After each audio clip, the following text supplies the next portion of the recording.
आपल्याला आज एका महत्त्वपूर्ण विषयाच्या अनुषंगानं संवाद साधण्यासाठी इथं आपल्याला बोलवलं आहे. तर काल आमचे नेते माननीय आमदार राणा जगजितसिंह पाटील यांनी तेरणा कारखान्यावर जी काही कुठल्याही उपयोगाविना एक जमीन शिल्लक आहे, त्या शिल्लक जमिनीवर MIDC व्हावी आणि काही उद्योग तिथं यावेत या अनुषंगानं त्या जमिनीची पाहणी केली आणि त्यासाठी उद्योगमंत्र्याकडे प्रयत्न सुरू केलेले आहेत. आणि त्या पाहणीच्या नंतर ॲडव्होकेट अजित खोत यांनी एक पत्रकार परिषद घेऊन माननीय आमदार राणा जगजितसिंह पाटील यांच्यावर जे आरोप केलेले आहेत ते बिनबुडाचे आहेत आणि त्याच्यामध्ये कुठल्याही प्रकारचा कुठलंही गांभीर्य नाही आणि जिल्ह्याचा कुठलाही विकास व्हावा अशा पद्धतीचा दृष्टिकोन त्यांच्या त्या आरोपामध्ये दिसत नाही. या अनुषंगानं अधिक संवाद साधण्यासाठी आमचे तेरणा संघर्ष समितीचे सदस्य असलेले नेते निहालबाई काजी हे आपल्यासोबत संवाद साधणार आहेत. तर त्यांनी संवाद साधावा अशी विनंती मी त्यांना करतो. नमस्कार. रविवारी माननीय आमदार राणा जगजितसिंह पाटील साहेब हे मन की बात या कार्यक्रम हा माझ्या निवासस्थानी ठेवलेला होता. त्या कार्यक्रमासाठी आले असता तो कार्यक्रम झाल्यानंतर कमीत कमी 300-400 लोकांचा जमाव होता. त्या जमावामध्ये अनेक अडचणी जाणून घेत असताना काही युवक होते, काही बेरोजगार आणि गावातील व्यापारी होते. त्यांनी दादाकडे मागणी केली की बाबा कारखाना सुरू झाला आहे, परंतु इतर जी कारखान्याला दिलेल्या जमिनी सोडून जी बँकेच्या ताब्यात जी इतर जमीन आहे त्या जमिनीत उद्योगधंद्यासाठी काहीतरी प्रयत्न करा. तेव्हा आदरणीय राणादादा म्हटले की मी उद्योगमंत्री असताना 2006-07च्या वेळी आपण तिथं MIDC तयार करण्यासाठी प्रयत्न केला होता. तोच आपण परत MIDCसाठी प्रस्ताव पाठवू एवढं बोलल्या त्या व्हिडिओसुद्धा असतील. त्या पूर्ण जमावानं टाळ्याच्या ह्याच्यामध्ये त्यांची साथ दिली आणि ते झाल्यानंतर मग जात असताना आम्ही मला जागा तरी बघून जावा किंवा सर्व लांब आहे ते जे ठिकाण माझं घर आणि ते लांब असल्यामुळे तिथं फक्त ज्याच्याकडे गाड्या होते तेवढे आम्ही त्यांना घेऊन गेलो आणि ते पाहणी करून आल्यानंतर काल मी ॲडव्होकेट खोत यांची पत्रकार परिषद पाहिली. ते आमच्या तेरणा बचाव संघर्ष समितीमध्ये सहकारी राहिलेले आहेत. त्यांना माहीत झालं पाहिजे की त्यांचं गाव कारखान्यापासून फक्त एक किलोमीटरच्या आसपास आहे ते स्वतः म्हणतात. परंतु त्यांनी बघावं की जेव्हा 1968मध्ये कारखाना चालू झाला त्यावेळी कारखान्याची काय होतं 1200 TDCचा कारखाना होता. त्याची क्षमता 1200-1250ची होती. ते 1250ची 7,500पर्यंत माननीय आमदार जगजितसिंह पाटील आणि डॉक्टर पद्मसिंह पाटील साहेब यांच्या प्रयत्नामुळे तिथपर्यंत 2007पर्यंत तिथपर्यंत नेली. त्यांनी अनेक उपपदार्थाचे त्यामध्ये निर्माण केले. डिस्लरी असेल, कोजन असेल, त्यानंतर बायोगॅस असेल, इथेनॉलचा प्लॅन्ट असेल, अनेक गोष्टीमध्ये करून महाराष्ट्रामध्ये नावलौकिक आणण्याचं काम त्यांनी केलं. आणि ते म्हणतात काय केलं त्यांनी नंतर 2007मध्ये योगायोगाने ते सत्तांतर झाल्यानंतर 2012च्या आसपास तो कारखाना बंद पडला आणि कारखाना बंद पडण्यास कोण कारणीभूत आहेत हे आपल्याला माहीत आहे. आणि त्यांनी जे आरोप केलेले आहेत की त्यांनी काय केलं, जर तुमचे आज जे इतर जिल्ह्यातील नेते ते आपल्या भागामध्ये जे येत आहेत कारखानदारी करण्यासाठी कशामुळे येत आहेत, इथं डॉक्टर पद्मसिंह पाटील साहेबांनी जे इरिगेशनच्या मार्फत जे काम केलं, जे वीज महामंडळाच्या मार्फत जे काम केलेलं आहे, रस्त्याचं जे जाळं तयार केलं, त्याचा पूर्ण फायदा आज ते घेण्यासाठीच येत आहे. जर विकास झाला नसता तर ते आपले जिल्हे सोडून इथे कशाला आले असते. आणि राहायला मुद्दा ॲडव्होकेट खोत यांनी जे सांगितलेलं आहे की ह्यांनी काय केलं, तर तुम्ही काय केलेलं आहे 2012 पासून आज 2020पर्यंत तुम्ही एक तरी सांगा की कुठं निवेदन दिलं कारखाना वाचवण्यासाठी. चोऱ्या माऱ्या होत असताना एवढंच कशाला, मी सोबत देखील तुम्हाला पत्र आणलेले आहेत. जेव्हा तहसीलदार यांनी त्यांचा अकृषी कर भरला नाही म्हणून लिलाव करायला सुरुवात केली आणि लिलाव झाला, त्याला स्थगिती आणली, त्यावेळेचे माझ्याकडे पेपरसुद्धा आहेत. त्यानंतर DCC बँकने आता जिथं आपण MIDC करायचं म्हणतो त्या ठिकाणी 2014ला लिलाव तुकडे पाडून, प्लॉटिंगचे तुकडे पाडून ती विकण्यासाठी, म्हणजे ती आमच्या पूर्वजांनी दिलेली जागा होती, त्याला माननीय आमदारांना दादांच्या मार्गदर्शनाखाली मी आपल्या जिल्हा न्यायालयामध्ये स्टे घेतला आणि त्यामुळे आज ती जागा राहिली. नाहीतर 2014लाच ती जागा जिकडे तिकडे मोठ्या लोकांच्या घशात गेली होती. तर त्यांना हे समजलं पाहिजे. आमच्या पूर्वजांनी जी दिलं आहे, कारण मी सोबत आणलं, त्यांच्या पूर्वजांनी दिलेलं नाही आहे. आमच्या पूर्वजांनी दिले 7 बारेसुद्धा आम्ही सोबत आणलेले आहेत. किती एकर असे 10 एकरचा हा 7 बारा, असे 5-6 गट माझ्या वैयक्तिक कुटुंबातून गेलेले आहेत. त्यामध्ये देशमुख कंपनीची जमीन गेली, वाकुरे कंपनीची जमीन गेली, काजींची गेली, पठाणची गेली, घुलेंची गेली. हे सर्व जमीन जी आहे त्यांच्याच म्हणणं आहे की आज आपण दिलेले, आपल्या पूर्वजांनी जी दिली होती की बेरोजगारी संपावे, या इथल्या युवकांना हाताला काम भेटावं, उद्योगधंदे व्हावं, हे प्रमाणित दृष्टिकोन ठेवून माननीय आमदार राणादादांनी ह्या आमच्या संघर्ष समितीच्या लढ्यामध्ये प्रामाणिकपणे आम्हाला साथ दिलेली आहे. आणि आम्ही फक्त मी दादांचा कार्यकर्ता किंवा काय दादासोबत असतो म्हणून नाही, तर तुम्ही जेवढे बी आम्ही बिगर पक्षाचे जे होते सदस्य आहेत ते प्रत्येक पक्षातील आहे, त्यांना तुम्ही विचारू शकता. आणि त्यांची भावना काय आहे आज, मग ते संग्राम भैया असतील, गप्पार भैया असतील, पापा समुद्रे असतील, राहुल वाकुरे असतील, इतर सर्वांना विचारा की तिथं MIDC झालेली हे गावासाठीच्या दृष्टीने योग्य आहे का अयोग्य आहे.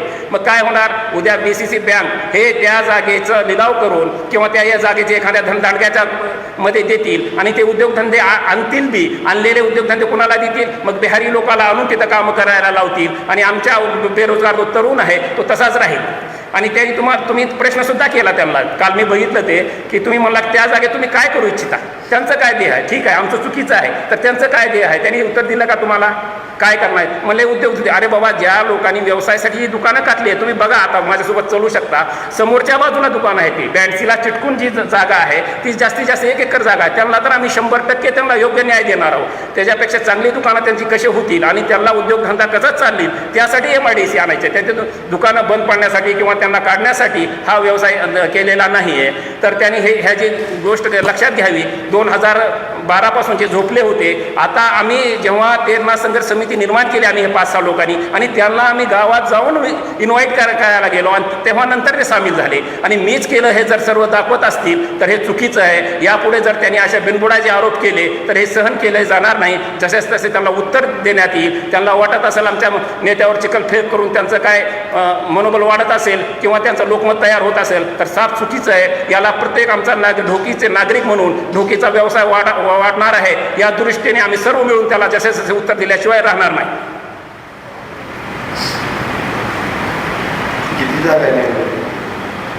आता त्या खोल्यात जायला जर पूर्ण जर बँकेकडून काढलं तर माझ्या हिशोबाने 150 एकरच्या वर जागा होते. ते 242 गट नंबर हा 37 हेक्टरचा गट नंबर आहे. म्हणजे जवळजवळ 100 हेक्टर तर तोच आहे.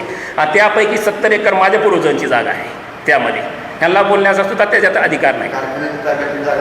कारखान्यात बिलकुल नाही. आम्ही कारखाना चालू झालेला आहे, सर्वांनी मिळून सहकार्य केलं. अजून त्यांना कोणत्याही प्रकारची कारखान्याला अडचण येऊ देणार नाही आम्ही. त्याच्यामध्ये त्यांना तुम्ही विचारू शकता. प्रत्येक वेळी ज्यावेळी त्यांना कुठं अडचण येते आम्ही धावून तिथंच तेरणा संघर्ष समिती सदस्य म्हणून आम्ही आजही जातो. कशाही प्रकारचा पक्षपात करत नाही.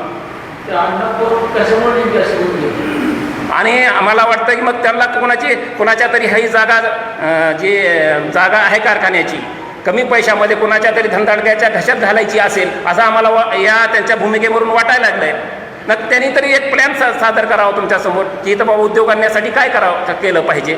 आम्ही जसं आदरणीय दादांच्या मार्गदर्शनाखाली उपबाजारपेठ ढोकीचा व्यवसाय वाढवण्यासाठी बाजार समितीची उपबाजारपेठ निर्माण केली. आणि एक गोष्टीमध्ये आम्ही हिरिरीनं सर्वच पक्षाचे आम्ही काम करत आहोत. तसं त्यांनी दाखवावं की ह्या 10 वर्षामध्ये त्यांनी ढोकीचं मध्ये विकास किंवा परिसरामध्ये विकास होण्यासाठी काय काम केलं.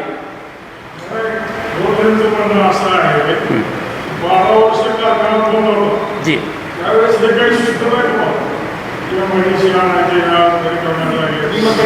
नाही साहेब, जेव्हा आपली सत्ता ज्यावेळी सत्ताच त्यावेळी नव्हती, जे दादा 2007 नंतर उद्योगमंत्री होते त्यावेळी त्यांनी 100% पूर्ण अशीच बैठक घेतली होती. अजून मी म्हणतो नाही म्हणून सर्व तिथल्या व्यापाऱ्यांना विचारा. MIDC येणार आहे म्हणून सर्व गावात झालं होतं, परंतु सत्ता गेली आणि कारखान्याचं सत्तांतर झालं. सत्तांतर झाल्यानंतर ती जागा द्यायची का नाही द्यायची ती जागा त्या कारखान्याच्या सदस्य बॉडीवरच राहणार आहे.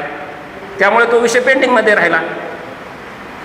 ठीक आहे, आता होत आहे, जेव्हा झालं नाही म्हणून आत्ता करू नये असं काय आहे का. हां, त्यांनी सांगावं हे त्यापेक्षा ही चांगली गोष्ट आहे, ढोकीसाठी व्यवसाय उभारण्यासाठी हा चांगला मार्ग आहे, तर आम्ही त्या स्वीकार करू. त्यांनी सांगावं. तुम्ही काल विचारलं, तुमच्यापैकी अनेक जण आहे म्हणले, तुम्ही सांगा त्याच्यात काय केलं पाहिजे का फक्त जागा पडून ठेवायची का ते.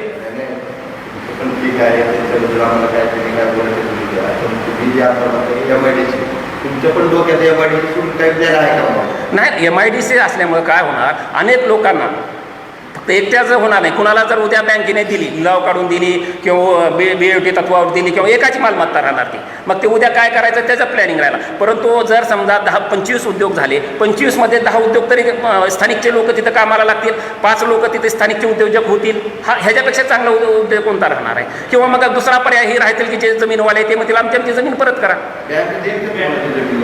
नाही, तो प्रोसिजरचा भाग आहे ना. आता जेव्हा त्यांचं मी परवा स्टेटमेंट वाचलं की जर त्याने आम्हाला तर पैशांना मतलब आहे म्हणले, जर शासनानं आमच्याकडून हस्तांतरण करून घेतली तर आम्ही द्यायला तयार आहोत, असं मी वाचण्यात आलं माझ्या. आता कर्ज त्या जमिनीवर नाही, टोटल आहे पूर्ण कारखान्यासहित. आता तर थांबा, कारखान्याची 300 मला पूर्ण माहीत नाही, 300 कोटीचं जे आहे कर्ज समजा, ते कर्ज फिटावं म्हणूनच आता कारखाना दिला आहे ना 25 वर्षासाठी. त्या कर्जाचा आणि आता ह्या जमिनीचा विषयच राहिलेला नाही आहे. म्हणजे आता फक्त ते जमिनीचं कर्ज वेगळं आहे आणि ह्या जमिनीवरचा कर्ज वेगळं फेडायचं असं नाही ना. जर तसं असतं तर मग वेगळी गोष्ट होती. DCC बँकेच्या ताब्यात आहे. कारखान्याच्या जमीन जी ताब्यात दिली त्यांनी, त्या जमिनीबद्दल आमचं काय सुद्धा तिथं कारखान्याचंच उपक्रम राबवले जातील. आम्हाला त्या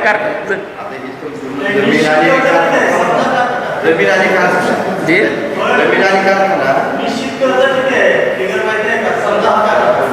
350च्या आसपास कोटीच्या आसपास मला माहीत नाही. मधल्या काळाची भरणं झालं 14 कोटी ह्यांनी दिलं.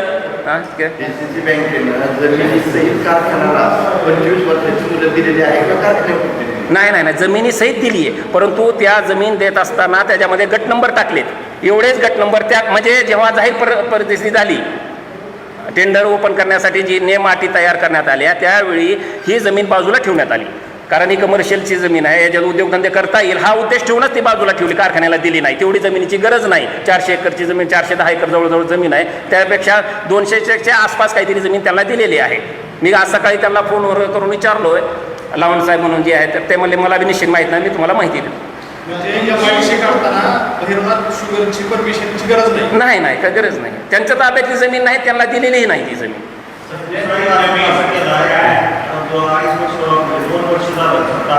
बरं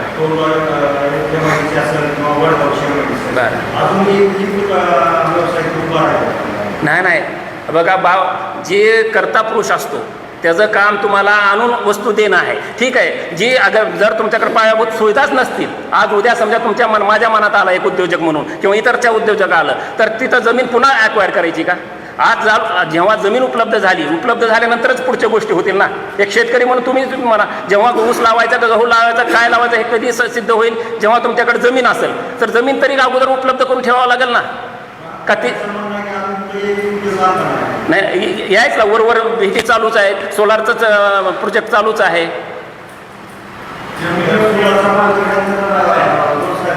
हो ना, मग व्यवसाय तिथं व्यवसाय आलं, कोणी करण्यासाठी आलं आणि आपण दिलं नाही असं आहे का? जमीन उपलब्ध करून ठेवणे चांगली गोष्ट आहे का वाईट गोष्ट आहे?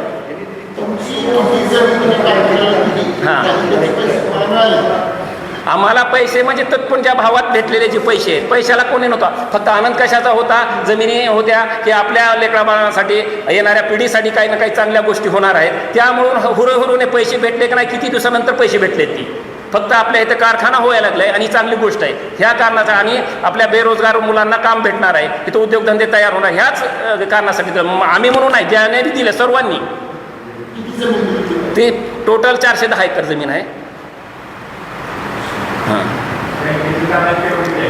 आता बँकेच्या ताब्यात आता काय झालं, आता मी त्यांना जेव्हा विचारलं तर 2 गोष्टी समोर आल्या. जेव्हा ही झालं प्रसिद्धी दिली होती त्यावेळी म्हणजे ॲक्च्युली कोणती जमीन कुठं आहे त्यांना लक्षात नव्हतं बँकेच्या, त्यामुळं त्यांनी महाग पुढं झालं आहे. तर माझ्या हिशोबाने 150-200च्या आसपास आहे जमीन. तर ही शिल्लक पुन्हा त्याच्यामध्ये त्यांना कॉलेज आहे, शाळा आहेत, पुन्हा अशा बऱ्याच वस्तू असल्यामुळं ती टेकडी आहे, मंदिर आहे, तिथं ईदगाह आहे, त्यामुळं ती जागा 70-80 एकर वेगळी आहे ती शाळेसाठी वगैरे. Thank you.